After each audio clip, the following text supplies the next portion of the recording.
learners, welcome to YouTube channel Bright English Hub. Today I am here in front of you to discuss about types of sentence.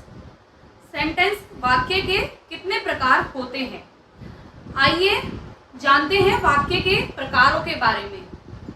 इससे पिछली video में हमने जाना कि sentence क्या होते हैं और उनके पार्ट्स क्या होते हैं। जैसे कि हमें पता है सेंटेंस शब्दों को मिलकर बनाए जाते हैं। शब्दों का एक ऐसा समूह जो कि पूर्ण भाव प्रकट करता है वह वाक्य कहलाता है।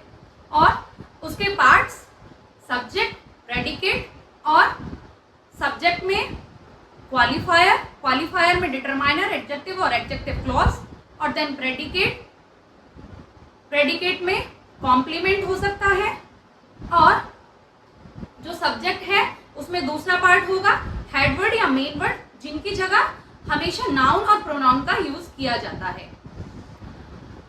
शब्द से समूह बनता है और समूह से वाक्य बनता है। अब हम जानेंगे कि वाक्य के कितने प्रकार होते हैं। वाक्य के 4 प्रकार होते हैं। There are 4 types of sentences. First, assertive sentences. Second, interrogative sentences. Third, imperative sentences. And fourth, exclamatory sentences. Assertive sentences को साधारण वाक्य कहा जाता है और ये 2 तरीके से बनते हैं, affirmative और negative sentences. Interrogative को प्रश्नवाचक वाक्य बोलते हैं और imperative sentences को आदेश सूचक वाक्य कहा जाता है। Exclamatory sentences को विस्मय सूचक वाक्य कहा जाता है। Assertive sentences, आइए जानते हैं assertive sentences के बारे में कि assertive sentences कौन से sentences होते हैं, साधारण वाक्य किन वाक्यों को कहा जाता है। Assertive sentences ऐसे वाक्य होते हैं जिन वाक्यों में तथ्य, घटना और कार्य का बोध होता है। Assertive sentences are those sentences in which facts, events and actions occurs. इसमें subject plus verb plus object या कॉम्प्लीमेंट यूज किया जाता है। सबसे पहले क्या यूज किया जाएगा? सब्जेक्ट यूज किया जाएगा। सबसे पहले आएगा कर्ता, फिर उसके बाद वर्ब आएगी, क्रिया, फिर उसके बाद ऑब्जेक्ट आएगा या कॉम्प्लीमेंट आएगा, पूरक आएगा। अब जानते हैं कि जो असर्टिव सेंटेंसेस होते हैं उनके भी 2 भेद होते हैं। वे 2 तरीके से बनाए जाते हैं, एक अफर्मेटिव सेंटेंसेस और एक नेगेटिव सेंटेंसेस। अब अफर्मेटिव सेंटेंसेस के बारे में जानते हैं। अफर्मेटिव सेंटेंसेस भी वही वाक्य होते हैं जो कि किसी फैक्ट्स, इवेंट या एक्शन का बोध कराते हैं, किसी तथ्य, घटना या कार्य के होने का बोध कराते हैं, वह अफर्मेटिव सेंटेंसेस कहलाते हैं। जैसे दिस इज अ काउ, यह एक गाय है। इट वॉज रेनिंग, पानी बरस रहा था।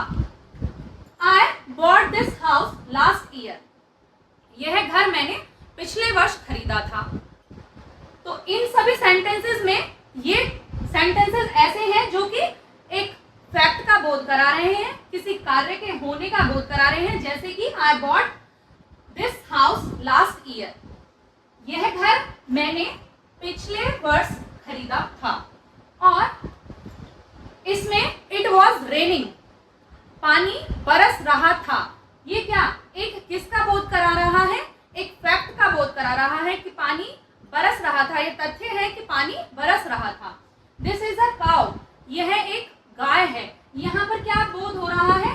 किसका? कोई फैक्ट का बोध हो रहा है, किसी तथ्य का बोध हो रहा है कि यह एक गाय है। अब जानते हैं नेगेटिव सेंटेंसेस के बारे में। नेगेटिव सेंटेंसेस वे सेंटेंसेस होते हैं जो कि फैक्ट्स, इवेंट और एक्शंस को का बोध नहीं कराते। जो वो वे सेंटेंसेस होते हैं जो कि घटनाएं और तथ्यों और कार्य का बोध नहीं कराते, उनका बोध कराने से प्रोहिबिशन लगाते हैं, वे सेंटेंसेस नेगेटिव सेंटेंसेस होते हैं। For example, this is not a cow, यह एक गाय नहीं है। तो यहाँ पर नॉट है वो क्या दिखा रहा है, नेगेटिविटी दिखा रहा है। नॉट, नेगेटिव सेंटेंसेस में हमेशा हम 3 वर्ड्स का यूज करते हैं, नॉट, नो, नेवर। अगर हम नेगेटिव सेंटेंसेस बनाएंगे तो उस सेंटेंस में हम नॉट का यूज करेंगे या फिर नो का यूज करेंगे या फिर नेवर का यूज करेंगे। अब दूसरा एग्जांपल देखते हैं, इट वॉज नॉट रेनिंग। तो यहाँ पर क्या है कि पानी बरस नहीं रहा था। I did not buy this house, मैंने यह घर नहीं खरीदा था या खरीदा है। तो यहाँ पर हमने जाना कि असर्टिव सेंटेंसेस कौन से सेंटेंसेस होते हैं, वह सेंटेंसेस जो कि घटना, तथ्य और कार्य के प्रकट होने का बोध कराते हैं। और इनके दो भेद होते हैं, पहला अफर्मेटिव सेंटेंस और दूसरा नेगेटिव सेंटेंस। अफर्मेटिव सेंटेंस हमेशा पॉजिटिव बनता है और नेगेटिव सेंटेंस में हमेशा नेगेटिविटी दिखाने के लिए नॉट, नो और नेवर का यूज किया जाता है। Let us know about interrogative sentences, प्रश्नवाचक वाक्य।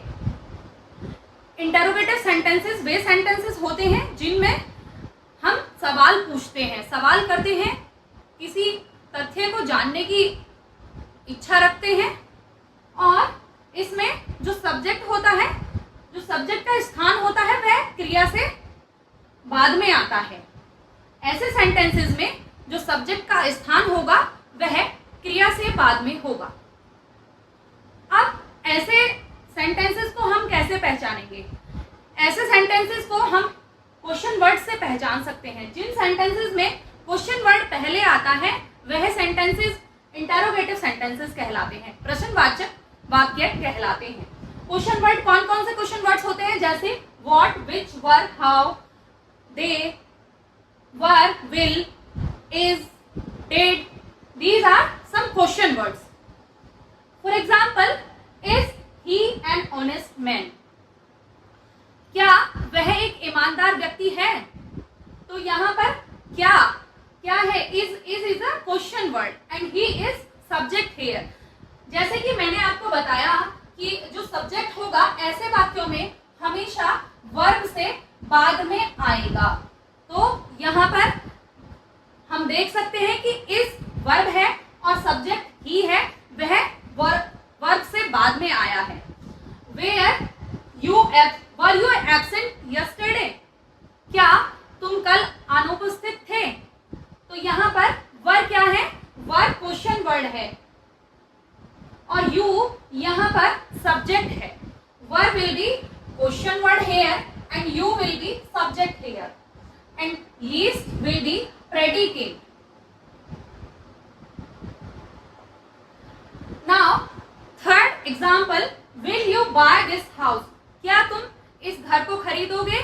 तो यहाँ पर सवाल किया जा रहा है कि क्या तुम इस घर को खरीदोगे? तो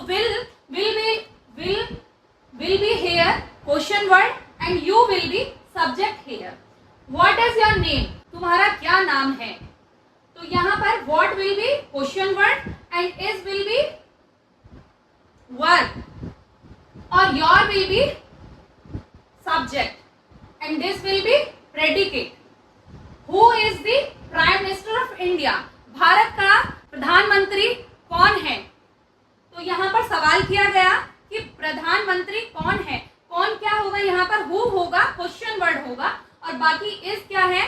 वर्ब है और प्राइम मिनिस्टर क्या है? यहाँ पर सब्जेक्ट है और बाकी का प्रेडिकेट हो जाएगा। Did you read this book? क्या तुम इस किताब को पढ़ोगे? तो यहाँ पर डिड है, क्वेश्चन वर्ड होगा और यू क्या है? यहाँ पर सब्जेक्ट है और बाकी का प्रेडिकेट हो जाएगा। जैसे कि हमने अभी जाना कि जो प्रश्नवाचक वाक्य होते हैं, इंटरोगेटिव सेंटेंसेस होते हैं, वे वाक्य हमेशा क्वेश्चन वर्ड से शुरू होंगे और वर्ब, क्वेश्चन वर्ड, वर्ब और उसके बाद में सब्जेक्ट आएगा, कर्ता उस वर्ब के बाद में आता है। ऐसे सेंटेंसेस को हम इंटरोगेटिव सेंटेंसेस बोलते हैं। उन सेंटेंसेस को बोलते हैं जिन सेंटेंसेस में क्वेश्चन करा जाता है, जिन सेंटेंसेस में क्वेश्चन वर्ड आता है और सेंटेंस के बाद क्वेश्चन मार्क आता है। ऐसे सेंटेंसेस प्रश्नवाचक वाक्य कहलाते हैं। आइए जानते हैं इंपेरेटिव सेंटेंसेस के बारे में। इंपेरेटिव सेंटेंसेस आदेश सूचक वाक्य क्या होते हैं? इंपेरेटिव सेंटेंसेस, इंपेरेटिव सेंटेंसेस वे सेंटेंसेस होते हैं जिनमें या तो हम क्या करते हैं, आदेश देते हैं, या फिर अनुमति लेते हैं, या फिर आज्ञा देते हैं, या क्या सलाह देते हैं किसी को। वह सेंटेंसेस जिन सेंटेंसेस से रिक्वेस्ट करने का, अनुमति लेने का, या ऑर्डर देने का, आज्ञा देने का, या परमिशन लेने का, अनुमति लेने का, या फिर सलाह देने का भाव व्यक्त होता है, ऐसे सेंटेंसेस इंपेरेटिव सेंटेंसेस कहलाते हैं। ऐसे सेंटेंसेस में सब्जेक्ट या तो सेंटेंस के लास्ट में आता है, या जो सब्जेक्ट है वह विलुप्त रहता है, सब्जेक्ट का लोप रहता है ऐसे सेंटेंसेस में। और ऐसे सेंटेंसेस जब हम बनाते हैं, उन सेंटेंसेस से पहले हम या तो काइंडली लगाते हैं या प्लीज लगाते हैं। क्यों? क्योंकि हम रिक्वेस्ट कर रहे हैं। इंपेरेटिव सेंटेंसेस वे सेंटेंसेस होते हैं जिनमें रिक्वेस्ट की जाती है, ऑर्डर दिया जाता है, और एडवाइस दी जाती है, या फिर परमिशन ली जाती है। Imperative sentences are those sentences in which we give advice, या we take request, we take permission, और we give order. Those sentences are known as imperative sentences, आदेश सूचक वाक्य। अब एग्जाम्पल लेते हैं, समझते हैं एग्जाम्पल के थ्रू। प्लीज सिट डाउन, कृपया बैठ जाइए। तो यहाँ पर क्या किया है? यहाँ पर रिक्वेस्ट की गई है। क्यों? क्योंकि प्लीज आया है, एक रिक्वेस्ट वर्ड है प्लीज। तो यहाँ पर इस सेंटेंस में क्या की गई है? रिक्वेस्ट की गई है। और सब्जेक्ट क्या? सब्जेक्ट या तो सेंटेंस के बाद में आएगा, या फिर सब्जेक्ट का लोप रहेगा। तो यहाँ पर मैंने मान लिया कि मैं बोल रही हूँ प्लीज सिट डाउन राम। तो सब्जेक्ट क्या? सब्जेक्ट क्लियरली विजिबल नहीं रहता है, सब्जेक्ट का लोप रहता है, या फिर सेंटेंस के बाद में आता है। प्लीज कम इन, यहाँ पे मैंने माना, जो सब्जेक्ट माना प्लीज कम इन रीमा, क्या? कृपया रीमा अंदर आइए। तो यहाँ पर प्लीज क्या? रिक्वेस्टेड वर्ड है, यहाँ पर रिक्वेस्ट की जा रही है कि कृपया करके आप अंदर आइए। विनोद रीड इट अगेन, यहाँ पर क्या करा जा रहा है? यहाँ पर आदेश दिया जा रहा है, ऑर्डर दिया जा रहा है कि विनोद इसे दोबारा पढ़ो।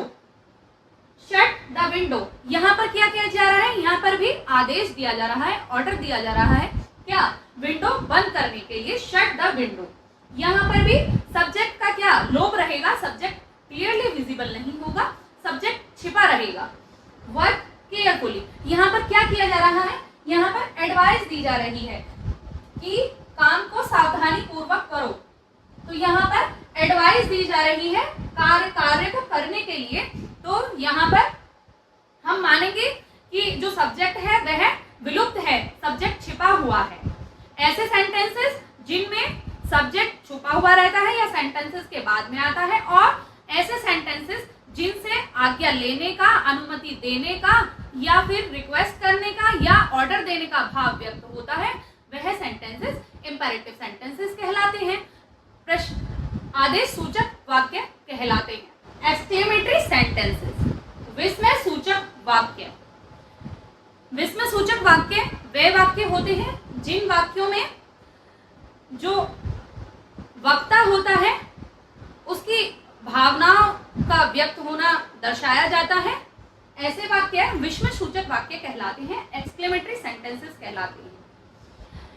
ऐसे एक्सक्लेमेटरी सेंटेंसेस में एक्सक्लेमेटरी वर्ड्स का यूज किया जाता है, और उन एक्सक्लेमेटरी वर्ड्स के बाद में एक्सक्लेमेटरी साइन लगाया जाता है। एक्सक्लेमेटरी वर्ड्स कौन कौन से वर्ड्स? अलाश, हुर्रे, ओ, ये वर्ड्स एक्सक्लेमेटरी वर्ड्स कहलाएंगे। और ये साइन जो एक्सक्लेमेटरी वर्ड्स के बाद में लग रहा है, ये क्या कहलाएगा? एक्सक्लेमेटरी साइन कहलाएगा। अब कुछ एग्जांपल्स के द्वारा समझते हैं। अलाश, ही इज डेड, बहुत दुख के साथ बताया जा रहा है कि वह क्या? मर चुका है। Bravo, you have done well, शाबाश तुमने बहुत अच्छा किया। How bad, she has failed again, कितना बुरा हुआ कि वह क्या? दोबारा फेल हो गई। हुर्रे, वी हैव वॉन, हम जीत गए। तो यहाँ पर क्या? Alas will be exclamatory word here and this is exclamatory sign. Bravo exclamatory word, how bad exclamatory word and hurray will be also the exclamatory word here. जिन वाक्यों में exclamatory words पहले आता है और exclamatory word के बाद में exclamatory sign लगाया जाता है, ऐसे वाक्य exclamatory वाक्य कहलाते हैं, विस्मय सूचक वाक्य कहलाते हैं. If you like my video, do subscribe my channel. मैं जानती हूँ कि जो जानकारी मैंने आपको सेंटेंस और उसके प्रकार के बारे में दी है, आप उससे पूर्ण तरीके से संतुष्ट होंगे और ऐसी ही जानकारी प्राप्त करने के लिए जुड़े रहें आपके अपने YouTube channel bright English hub से. मेरी वीडियो को लाइक करें, शेयर करें, सब्सक्राइब करें और चैनल के साथ जुड़े रहें. Thank you.